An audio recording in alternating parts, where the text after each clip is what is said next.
bring YouTube on in just a moment here. Counting down, Pete. We'll get 10 started. seconds. We've got 10 seconds, okay.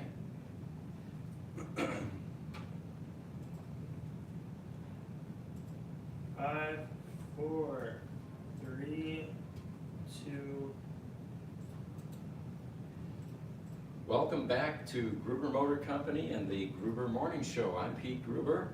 Today we're going to talk again about all things Eevee, alternative energy, entertain questions. We've got our friends from TikTok, Instagram, YouTube, Facebook, and I believe we're bringing LinkedIn online here next session, which is Thursday morning.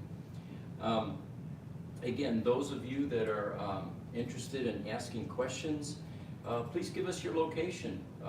People like to hear how far away or what part of the globe some of these questions are coming in from. And if you take issue with any of the content we're presenting, feel free to comment on it, and we'll see if we can insert that into the program as well. One of the first things I wanted to cover, a few years ago, a company by the name of Faraday Futures released or announced a concept sports EV, sports car EV. And I'm telling you, this thing really inspired a lot of people in the EV world, that EVs don't have to look like four-door grocery getter sedans. This thing had all of the elements of a serious sports car, lots of carbon fiber, black of course, and it was really a head-turner type concept vehicle. Well, the same company, Faraday Future, is back in the news today. Apparently they've been working on a luxury electric vehicle. Nothing like that first concept vehicle, by the way. But apparently they've been the target of a misinformation campaign aimed at disrupting its plans to put the first model into production. Now this kind of reads like a Greek tragedy, but the company said that this, of course, had a negative impact on its ability to raise capital it needs to move forward. And but here's the most bizarre part. Apparently, there were even death threats and physical violence threats for some of the members of the board. And they went on and they said that the allegations that were levied were baseless against certain directors, and that there were people within Faraday Futures that were pursuing or conspiring to pursue an unnecessary bankruptcy for their own personal gain. Now, of course, these are all allegations, and who knows what's real and what isn't, but apparently this has resulted in some lawsuits, and a couple of people on the board of directors have actually left. As of October 7th, it turns out that Sue Swenson, the firm's executive chairperson, as well as Scott Vogel and Jordan Vogel, have officially resigned as directors and all of the other related positions within the company. And Pete, real quick, Yeah. just so you know, I think, able to pull up those pictures, so let me know when you need those. Okay, perfect. So we've got some pictures. By the way, speaking of pictures, the one behind me did not get updated, but it's cool anyway. It's a picture that I took in Sedona many years ago. And as I pointed out in the last podcast, those of you that come to Arizona, the Grand Canyon is cool, but I assure you, you may like Sedona better. It's a pretty special place. It has a bit more scenery and definitely full of some of the things that make Arizona special. So continuing with the story about Faraday Future, death threats against board of director members, but at the same time the company has received $100 million in additional financing from a couple of companies, Dogwan and ATW Partners. They also weren't doing well financially. They reported August 16th that in the second quarter of 2022, or they reported second quarter of 2022, and it shows that the operating loss was about $137 million, an annual increase of nearly $390,000, or 390%, sorry. Net loss was about $142 million, which is an increase of 168% year on year. You know, our view on this is that we need lots more EV producers, and we hope that they can iron out their differences and continue to operate and maybe bring that concept car that inspired a lot of us years ago to fruition. All right, so here's an image we want to show, guys. The Tesla Megapack image. Is that the Hawaii one? Yes, number one.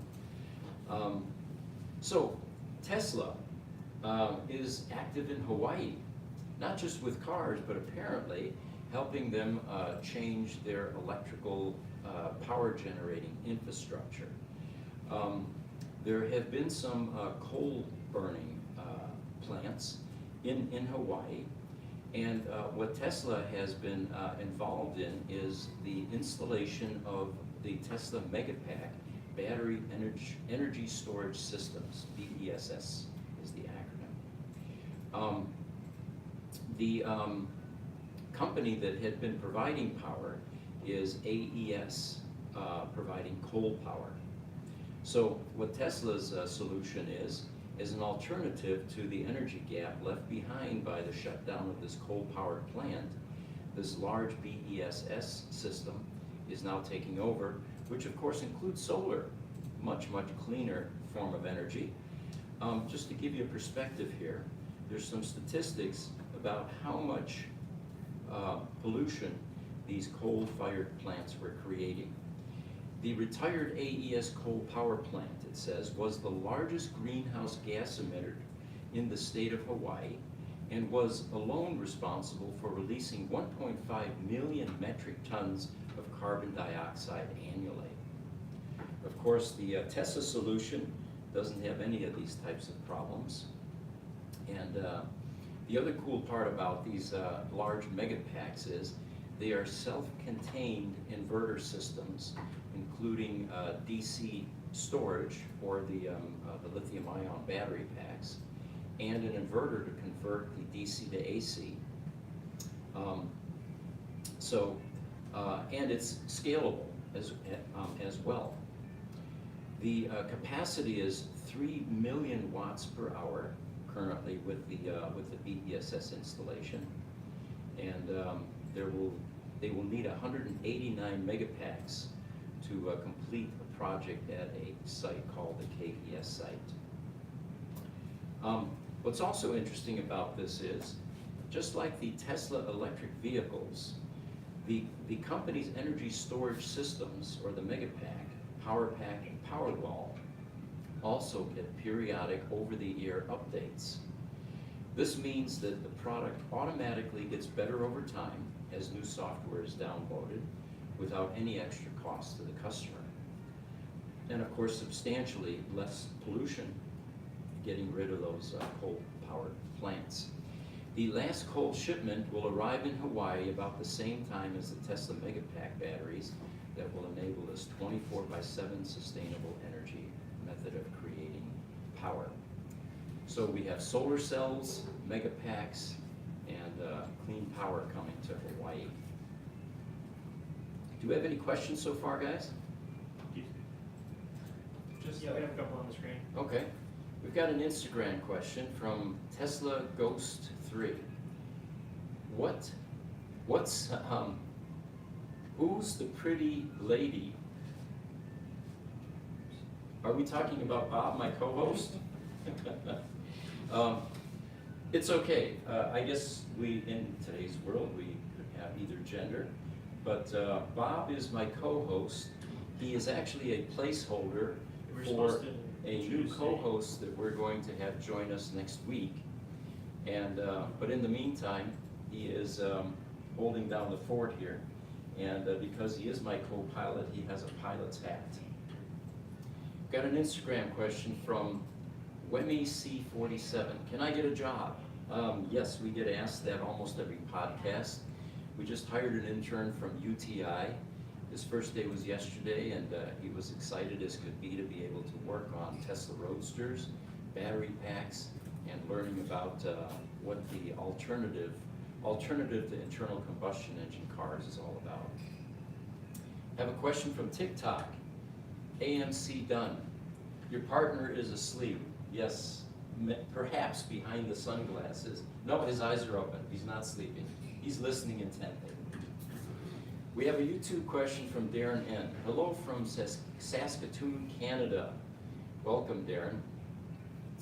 So it looks like Elon is back in the news with the Twitter issue. And the countdown is now on for Elon and Twitter to close their $44 billion acquisition deal by October 28th. So it appears that Elon was given a bit more time, but not any new options, or it goes back to court. What everybody is waiting for now is for Elon to actually put down the money, to hand over the money for this acquisition. And it says here that even the world's richest man needs a little help for an acquisition of this size. In April, of course, Elon had announced that he had lined up $46 billion in financing for the deal, including 2 debt commitment letters from Morgan Stanley and other unnamed financial institutions. One for $13 billion, the other one for $12 billion.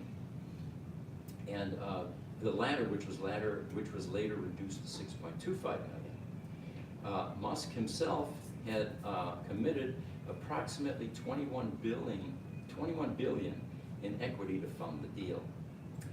He later raised an additional $7 billion in equity from investors such as Oracle founder Larry Ellison and cryptocurrency firm Binance. Much of the sticking point between Elon and Twitter appears to be over the uncertainty around those financing arrangements. So we're hoping that Elon can fulfill his commitment to purchase Twitter and finally get this out of the news so that we can focus on the broader issues, which is continuing to build Tesla, send rockets to space, and work on the robotics project that Elon is. Yeah, I got a question for you with that. Got a question there from. Well, hold on, I have a question for you. Okay. So related to that Twitter, we've all seen Elon going crazy on Twitter. Sometimes he just kind of goes on rants and rages a little bit. And he's also said things like if he were to buy it, he would allow certain people back on the platform, like Donald Trump. What do you think will happen with Elon as he makes his purchase and becomes in control of Twitter now? All right. What do I think will happen to Twitter with Elon at the helm, releasing some of the free speech constraints that have been imposed by Twitter? Yeah, and do you think it's going to distract him from Tesla and SpaceX and stuff like that? You know, Elon's capacity to handle new things is almost unprecedented, and at least I haven't seen him get too distracted by any venture, which also speaks to a large amount, and we need to mention this, to the team that he's been able to assemble. You know, we have 4 companies here, and I freely admit it's not Pete Gruber running these companies. There are a number of talented people and teams that are the catalyst behind our success. And truly the same is true within Tesla. So I don't think that it will have a huge impact with Elon getting distracted with a shiny object for a while. And who knows, he may get bored with Twitter, sell it, or let other people run it. But having Donald Trump back on Twitter might be interesting. I think that'll be have some entertainment value. Definitely entertaining at least, yeah. All right, we have another image here that I'd like to pop up. And this is an image of what is now the world's fastest Eevee, according to the Guinness Book of World Records. This one came out of left field, but let me read you part of this.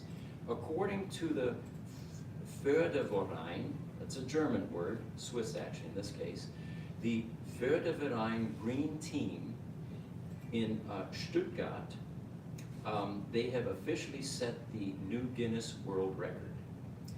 The team succeeded in its mission world record and has actually received official confirmation from Guinness that it now holds a new record for the quickest accelerating Eevee ever built. Until recently, the quickest accelerating Eevee was Tesla's own Model S Plaid, which the automaker said consumed from 0 to 60 in just shy of 2 seconds. And publications have proven that the prospects of actually pulling off that number are slim, requiring very specific conditions and including rollout. Regardless, it's still super impressive. So we also have another EV manufacturer, which is Rimac, with their Nhra electric supercar, which is also capable of rocketing to 0 to 60 in fewer than 2 seconds. Although it's substantially more expensive than the Tessa Model Plaid, and it's not available in quantity.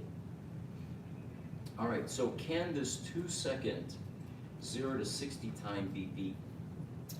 So here we've got this company now with a 381-pound self-developed Eevee. It's a carbon fiber vehicle. It's a one-seater, and it was developed by the University of Stuttgart with a 20-student green team, which is pretty remarkable. These weren't, seasoned experts in the development of vehicles, but they were students. The all-wheel drive Eevee, they say, makes just 241 horsepower from its four-wheel hub motors with about a 7.6 kW battery pack. And it pulled off a sprint from 0 to 62 miles, not 60, or 100 kilometers per hour in just 1.461 seconds. And there's a video to prove it. So I suggest if you want more information on this, Google this thing.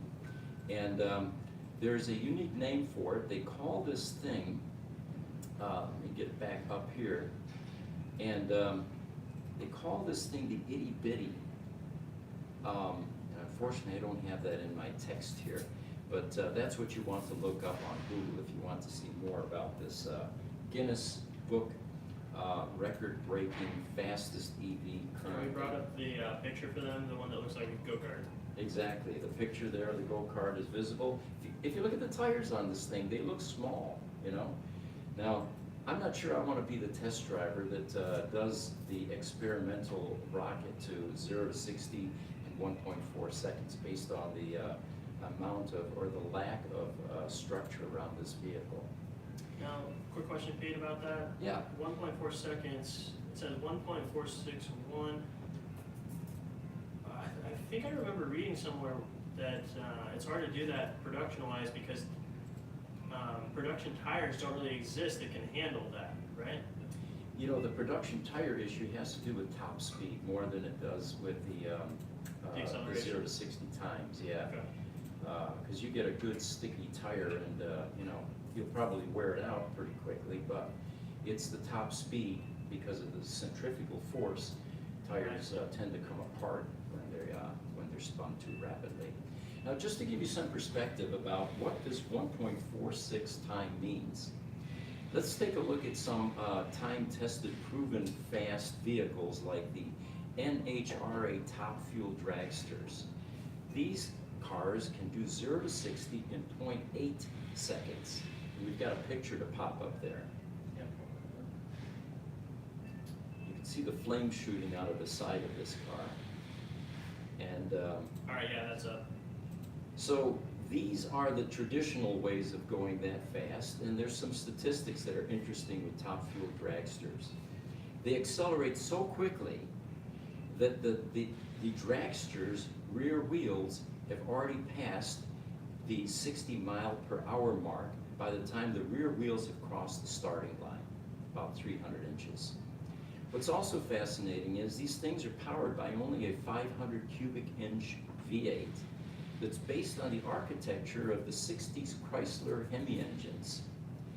The engine block, though, is actually machined out of a solid billet aluminum chunk with no water jackets, and it's cooled by incoming fuel. Now, bear in mind, this thing only has to operate for a second or less, so you're not looking at major heat buildup over long term.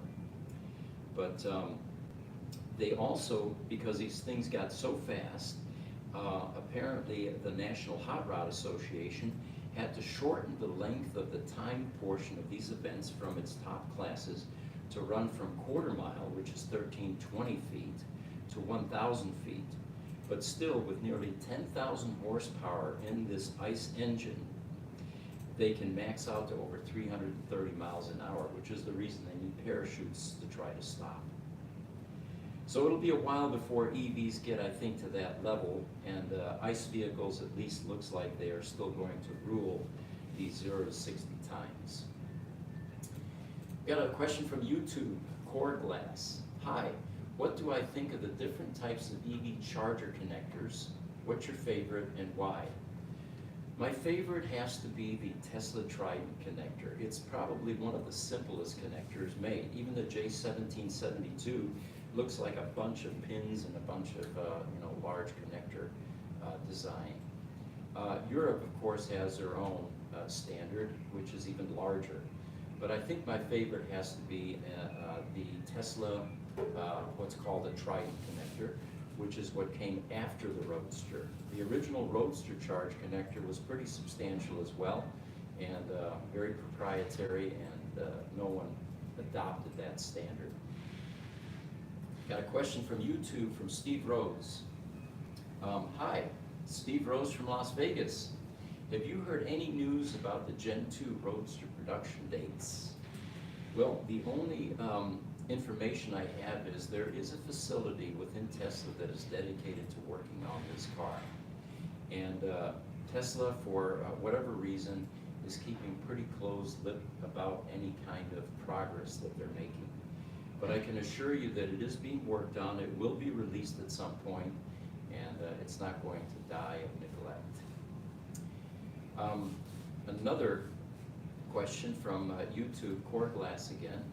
Also, do I think that the fastest regular use charger for cars, or what do I think that the regular use charger for cars will be in 2040?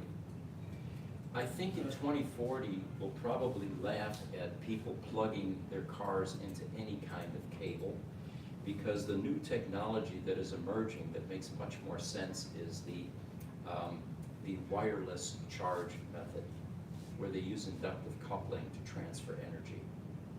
And again, there are already places in the world where they're testing these in roadways, and wouldn't it be cool to never have to stop for a charge, because the street you're driving down is actually providing charge for your electric vehicle.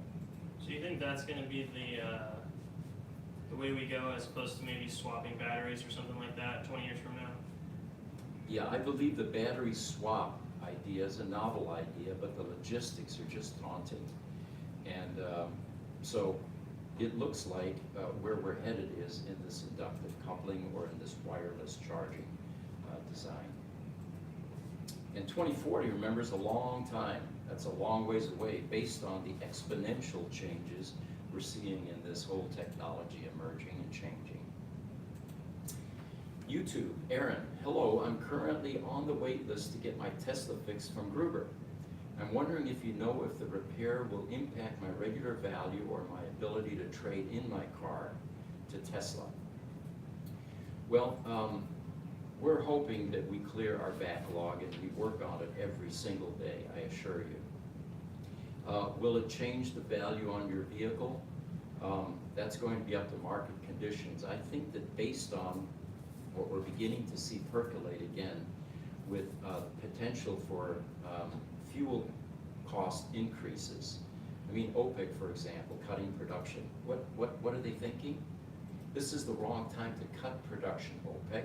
This is the time to help the very same people that have protected you for decades. Now's the time to give us a hand and help us get past this temporary disruption in fuel prices. All right, that's my opinion, guys. You can weigh in on that if you like. I have a question from YouTube, Pablo Damon. What happens to used EV batteries? Are they recycled into new EV batteries?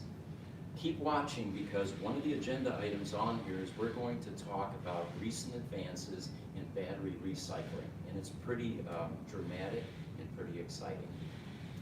I have a question from YouTube from Darren N. again. Have you heard anything about the Tesla truck being able to float in water? Yeah, in our last podcast, we actually discussed the Cybertruck and Elon's claim that this thing could probably be turned into a boat. It would be pretty cool. Again, an EV doesn't have the same constraints that an ICE vehicle does because it doesn't breathe, it doesn't inhale, it doesn't need any kind of an intake. So you could conceptually seal an EV to the point where you can turn it into a boat. All right, we have another article here about Tesla in New Mexico, and I was shocked when I heard this. Tesla actually developed a workaround in New Mexico to develop a sales showroom to sell their vehicles, because New Mexico still doesn't let them sell their vehicles or create service centers. So the workaround is what the gaming industry has been doing for decades now, which is taking their activity to tribal land. The tribal process does not have the same constraints as the states. So you can get away with a lot of stuff, such as legalized gambling. Well, it turns out Tesla actually had to develop their sales and service organization on tribal land in order to circumvent these silly, outdated NADA restrictions on selling electric vehicles or vehicles directly to end users. There's a powerful lobby in the United States called NADA, which has been controlling or mandating that the states cannot allow a producer of a vehicle to sell directly to the end users, which in this day and age is completely antiquated because we're used to buying things online. We're used to buying things directly from the producers. The parasitic elements involved are no longer necessary and are dying rapidly. But because of powerful lobbying, it is still in place. I was also shocked to find that there are still 10 states in the United States that prohibit direct sales. And this affects not just Tesla, this affects all of the new emerging EV manufacturers. So, complain to your legislators, and let's see if we can get these antiquated laws finally off the books.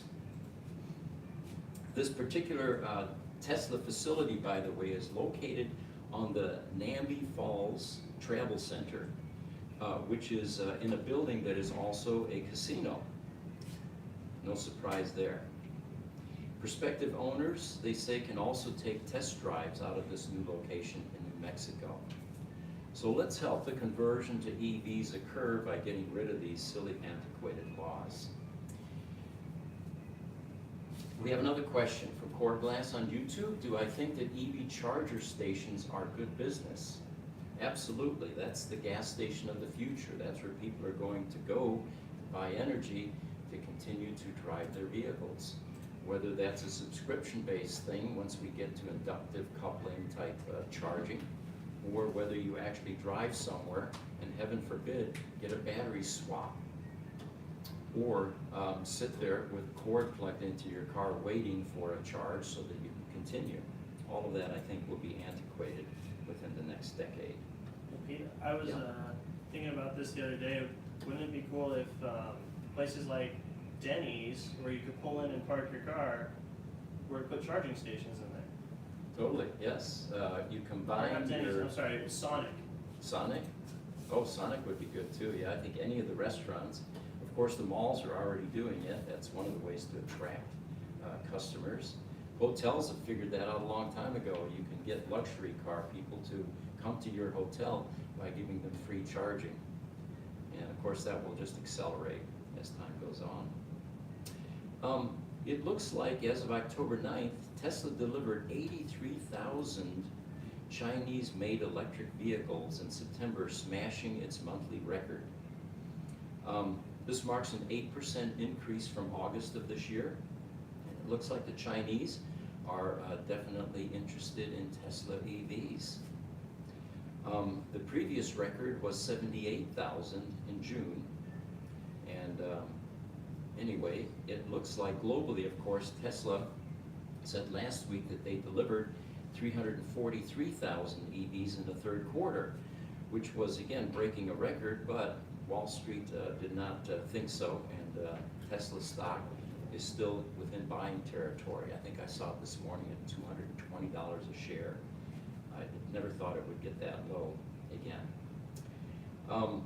So this was this Eevee delivery in China is on the heels of a upgrade that Shanghai plant went through in July, which has given them the capacity to do 22,000 units per month now,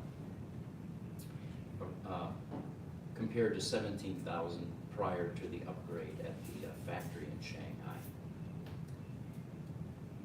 All right, got another bit of news here. It looks like Rivian is having some technical problems, and shares of Rivian yesterday closed down 7.3% after the electric vehicle auto manufacturer recalled nearly all of its vehicles, of course spooking investors and also creating concern that they may not be able to meet their 2023 production targets. They said that Rivian's capitalization dropped more than $2 billion in one day because of this issue. They recalled 13,000 vehicles due to a possible loose fastener that could cause the driver to lose steering control. And they said that this is basically all of the vehicles that they have ever produced. They have delivered 13,198 vehicles so far. We've been talking for some time about the fact that these new EV manufacturers are going to go through some growing pains. Tesla went through it as well, until their production processes and their QC processes mature. No manufacturer likes to do recalls, but they are responsible enough to take care of their customers when a recall is necessary. And I assure you that it is extraordinarily painful for a company to recall all of the vehicles that they have released.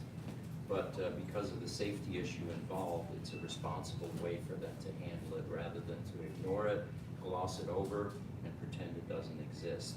So hats off to Rivian, and we hope you make it. We have another section here, but I'm going to entertain a question first from TikTok, from Ensaman411. What do I think about Edison Motors diesel over electric heavy haul truck prototype? Well, I don't know much about the Edison Motors product, but I understand that Tesla and Pepsi have begun to release some of the semis, and it will change transportation substantially. From an emissions standpoint, of course, that will be major because a lot of our goods and transport over semi-trucks crisscrossing the United States or the world for that matter. So any new EV manufacturer focused on creating alternative energy and sustainable energy type products is welcome in our mind, or in my mind. Looks like we have a picture popped up here. This is the Edison vehicle? It is. Looks like a Peterbilt to me. At least they kept it looking somewhat like a diesel engine truck. Tesla's Semi looks more futuristic. It's a bit more aerodynamic as well. All right, I've got an image of a plant that I want you to look at. And this is it up yet, guys? Redwood Materials, yeah. Yep. Redwood Materials is actually started and owned by J.B. Strobel, who was one of the original Tesla founders and actively involved in Tesla for 14 years as Chief Technology Officer. He was involved in the Tessa Roadster design. He then later went on to the Model 3 and the Gigafactory, Tesla's Gigafactory, which is a collaboration between Panasonic and Tesla, making batteries in Nevada. What Redwood is doing most recently is they're developing a Campus One site under construction also in northern Nevada, and it will be producing product by the end of this year, by 2022. Product that will be returned to the Gigafactory, Tesla's Gigafactory. And what's cool about this is everybody's concerned about all of these batteries. What are we going to do with all these EV batteries that are going effective eventually? What's going to happen to them? Well, this plant is a closed loop site which encompasses recycling, refining, and the remanufacturing has no waste streams. Now this is significant because it keeps the planet clean, and if it's a closed loop system, this product is going to be fed back to the very same companies that have created the scrap or the excess material in the first place. So let's get a quote here. Tesla's co-founder and former chief technology officer, J.B. Strobel, has tasked himself with the development and deployment of battery recycling technologies. And as we pointed out, he is a veteran in the battery sector. He was behind some of the most notable battery-related achievements, from cell design for Tesla, and then the trademark Gigafactory concept. They say that more than 90% of the critical materials in these batteries could be reused many times without degradation. So not only will this be recycled once, but over and over and over again. It also says that quite a bit of this battery recycling helps the environment in some other ways. Currently, some of the raw materials to build these batteries come from Asia. They're the copper foil and the anode experts. Then there's the raw materials, the lithium ion mines in South America. And if you think about the amount of costs involved in getting materials to any place that is manufacturing batteries, that's definitely what is contributing to the higher cost of batteries. With this closed loop recycling option now, this should begin to reduce the cost of batteries, which by the way are about 30 to 40% of an electric vehicle's overall cost. I'm sorry, 20 to 30%. So we're definitely looking forward to this plant coming back online, and they have the right guy at the helm who has a lot of experience with this type of production. We have a YouTube question. What is our opinion, or my opinion, on Nhra motors? We were actually going to include them in this podcast, but we're going to be talking about them in the Thursday morning podcast. My personal opinion on the car is it is revolutionary. It is more aerodynamic than Tesla. It's a three-wheeler. They're incorporating some really futuristic design elements into the vehicle, including the ability to harness energy through solar cells in the car. Not quite enough yet to have it 100% recapture. You still need to charge the car, but it definitely contributes to the energy reduction necessary to drive one of these cars. I understand they also have a number of pre-orders, and it's numbering like 30,000 vehicles. So it looks to be a pretty popular concept. Do we have any other questions? Not at the moment. I have a question for you, Pete. All right. So I was gone for a few days at a wedding, and was telling some of my family members what I do for a living, kind of explaining the future of electric vehicles and stuff like that. A lot of people I was talking to were older. They were in their 60s, 70s, and not a single one of them believed me when I said that by about 2035, pretty much all auto manufacturers and a lot of the states are going to be EV only. So do you think it's realistic? Because a lot of people seem to think that it's not, to make that change in the next decade. Well, there are a lot of concerns about these deadlines that have been communicated by not only the car manufacturers, that by 2030, 2035, 2040, they're going to be 100% EV, but also the state of California that's not going to allow the sale or production of any more ICE vehicles by 2035. The big concern is the electrical grid, and we released a video a couple of weeks ago that provided some insight into whether a grid, the global electrical grid, will be able to handle this huge influx of additional demands on the power grids. I think it's an attainable goal. I believe that technology tends to spawn a lot of innovation, and I believe that it's attainable. What's a needed goal too, right? To correct the trajectory we're on. Well, yes, a good point. We're seeing weather anomalies now that are unprecedented. I don't think too many people are denying global warming anymore. And in order to get this planet back on track, these kinds of changes are absolutely essential. Some people even feel that it may already be too late and we've reached the tipping point. But we have to remain optimistic. We live on this planet, and at this point, Elon hasn't provided enough rockets for us to colonize Mars. So we're going to have to remain optimistic and do everything that we can to attain these types of goals. I have a question from YouTube Shorts. Welcome, BG Sound. Do you think a weather-safe home wireless charging pad for a Tesla car, not a phone in a Tesla, will become available? Of course, it is the future. The question is, when will it become available? The technology and the methodology already exists. It's how quickly we can put it into production, make it economically feasible to produce, and so that's the burning question. We have a question from YouTube, Mitchell Barnow. Is that Maximilian Gruber behind the scenes talking? Maximilian Gruber, by the way, is my youngest son. I have 6 kids, and he does some of our YouTube or some of our videos on TikTok, Instagram.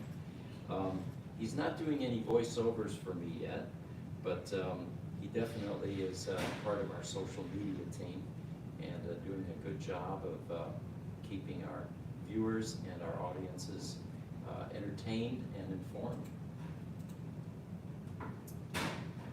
All right, guys, I am out of questions. I am out of content. Unless anything last minute comes in, I think we're going to wrap up this show. We've got some exciting things happening. Next week, we've got a new co-host that's going to be joining us. He's also passionate about alternative energy and electric vehicles. So I'll have a non-silent partner up here. Bob has been filling in fairly well, but he never really contributes much, if you've noticed. Our next podcast is Thursday morning at 8:30 Mountain Standard Time. We're going to try to release another video this week, hopefully the Roadster Gallery series. We have some cool drone footage too that'll be coming out here. The drone footage, yes. Believe it or not, this guy came in, he had a drone that was about the size of a dinner plate. He had modified the camera system on it so that he had a tiny GoPro mounted without any weight.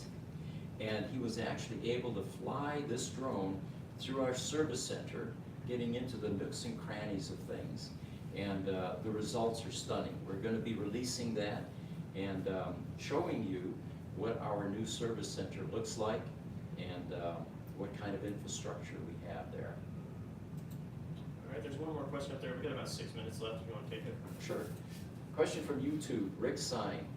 I had heard somewhere online that here in the U.S. we have a huge deposit of lithium located at the Badlands. Do you know if this is true? I haven't heard that, but that would be interesting. It will probably be in competition with this new recycling effort, which once this is launched, may solve the problems. We'll need some new product, of course, or some new minerals inserted into that process, but yeah, I have not heard about it and would love to get more information, so if anybody wants to chime in, this would be a good time. One other thing I wanted to share with you is we had a Roadster show up yesterday, Tessa Roadster. And we get some really over-the-top Roadsters, and when we do, we usually do videos and we share them with our viewers. But this one was actually a Founder Series Roadster. Let me explain a bit. In the world of Tessa Roadsters, there were engineering prototypes. These were test mules. There were validation prototypes, again, test cars. And then they began to release Roadsters, and the Founders Series were the first. These were the cars that were reserved for the VIPs that helped Tesla get started. Then we had the Signature Series Roadsters, which in the US were limited to 100 cars, and in Europe, 250 cars. And these were the first released vehicles with a little carbon fiber plaque between the seats with autographs of the first 200 or so Tesla employees. Each one was serialized, numbered, and you could even put your name into that carbon fiber plaque. So what we received yesterday was a Founder Series VIN number 3. And for us, it's always breathtaking to view one of these vehicles because you know that they were there during the early formative days at Tesla. So we'll have some more information about that vehicle for all of you interested in some Tesla history, and most likely do a video on that one as well. We have a TikTok question from Servin. Hi from Kurdistan. Welcome. He says, I love your work. Well, thank you for joining us. So again, it looks like we're going to wrap up this session, and we appreciate all of you joining us. We're going to invite our LinkedIn friends to join us on the next podcast, and again, increase the audience. So thank you for joining us. We'll see you Thursday at 8:30 a.m. Mountain Standard Time.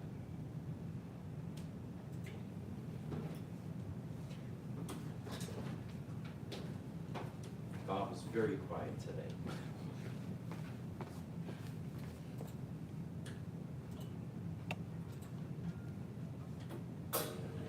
Hey Jesse, thanks for chiming in. Yeah, I'm gonna start doing that more. Richard too, I'm gonna get us both our cameras for next show. Yeah. And then when Zane gets here, we need to maybe invite him in on Monday so we can all sit down and just do a full hour-long recorded test A dry run. to see how we